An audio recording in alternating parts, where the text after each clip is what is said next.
सुरुवातीपासून त्यांनी आम्हाला हा प्रवचन रूपी सेवा, ज्ञानधर्म, गुणधर्म आणि अध्यात्म क्षेत्रात आणले असे आमच्या आबाश्री महाराजांचे वडील अशोक महाराज या ठिकाणी आता आलेले आहेत. त्यांनी काशी क्षेत्रामध्ये जाऊन त्या ठिकाणी महादेवाचं दर्शन घेतलं. मी पण महाराज जाऊन आलो, तुम्ही जाऊन आला.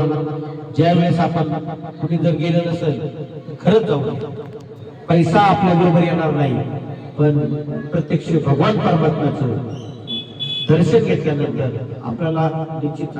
अयोध्येला पण मी गेलो, तुम्ही गेले की नाही? अयोध्येला आले. वा वा, सुंदर. अयोध्येला प्रभू रामचंद्राचं दर्शन मंदिर आता किती सुंदर झालं, इतकं सुंदर मंदिर प्रभू रामचंद्राचं झालं. आपल्यासाठी भगवान परमात्मा त्या ठिकाणी आजही प्रत्यक्षात वाट पाहतात.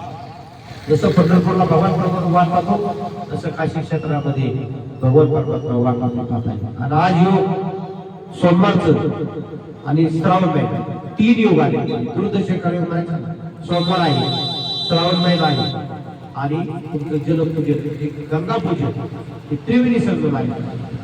आणि पहिला सोमवार जो अतिशय सुंदर नियोजन केलेला आहे. आणि त्या नियोजनानिमित्त आपले आवश्यक मार्गाने मला प्रवचन संधी दिली.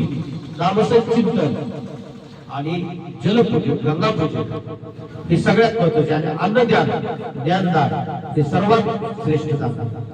हे केल्यानंतर आपल्या पितरांचं सुद्धा ऋणातून मुक्त होतं. पितरांचं ऋण मुक्त होतं. काशी क्षेत्रामध्ये गेल्यानंतर आपण तिथे सर्वांनी पाहिलं, माझे झाले गया वर्जन, माझे झाले गया वर्जन, फिटले पितरांचे ऋण. गया वर्जन पंढरपूर परमात्म्याचं प्रत्यक्ष दर्शन. आपल्या भारत देशामध्ये संपूर्ण क्षेत्र तीर्थक्षेत्र आहे. अवघेची तीर्थक्षेत्र घडली एका वेळा. पंढरी डोळा देखते. पंढरपूरला गेल्यानंतर सगळी तीर्थ घडते. पंढरपूरला गेल्यानंतर सर्व. पण आपण काशी क्षेत्रामध्ये सुद्धा जायचं आहे. ज्या ठिकाणी आपण परमेश्वर आपला बाबा काशी विश्वनाथ हे भैरवनाथाचे अवतार त्या ठिकाणी आहे. आणि ज्यावेळेस आपण त्या काशी क्षेत्रामधून आल्यानंतर आपलं मन प्रसन्न होतं. अयोध्येचं प्रभू रामचंद्र भगवान. आणि अजून आपल्याला जगन्नाथपुरी 3 धाम सांगितली नाही. वर अमरनाथला जाऊ शकत नाही, तिकडे आपल्याला लय उंच जायचं एवढं सोपं नाही. ज्यांचा हातपाय चांगले तोवर तिकडे जाऊ. परत वयस्कर झालेला घोड्यामध्ये त्यातल्या बसून जावं लागतं. ज्यांचं वय झाले ते अवघड राहतात केदारनाथ बद्रीनाथ. परंतु आपण हे जे खाली देव आहे, नाशिक त्र्यंबकेश्वर असेल, पंढरपूर असेल, आता अयोध्या असेल, बालाजी असेल, हे आपण जोपर्यंत आपल्याला हात पाय दिले तो प्रार्थना करायचा आहे. म्हणून आपण सांगितलेलं की मुळी कन्या पुत्र होती जे साधन तयाचा हरिक वाटे दे, गीता भागवत करती श्रवण, अखंड चिंतन विठोबाचे. सगळे देव हे पुढे पुढे आवतात. ज्या ज्यावेळेस आपल्याला धर्मावर ज्ञानी, ज्या ज्यावेळेस धर्मावर अधर्म होत असतो त्यावेळेस भगवान धर्माचे पालन, धर्माचे पालन, धर्माचे पालन,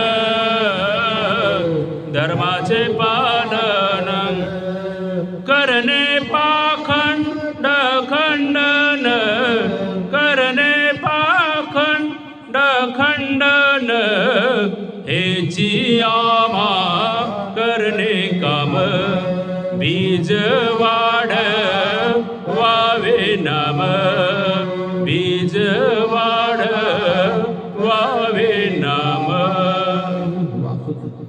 आपल्याला धर्माचं पालन करायचं आहे. काकड कुटुंबी आबा महाराज वडील 24 तास लोकांना वाटतं येडीत का काय, पण तुकोराबांनी सांगितलं वेडा झालो, वेडा झालो, वेड्याच्या गावी गेलो. बरोबर ना सुद्धा. वेडा कसा ठेवायचा आहे?